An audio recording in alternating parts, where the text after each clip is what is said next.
Morning Prayer. Lord, maraming salamat po sa panibagong umaga at panibagong pag-asa sa aming buhay.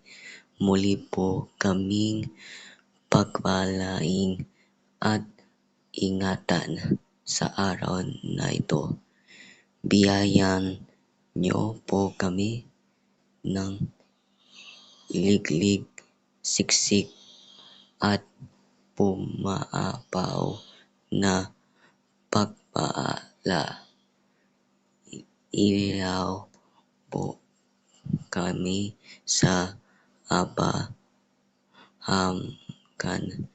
at pagtibayin niyo pong lalo ang aming kalooban.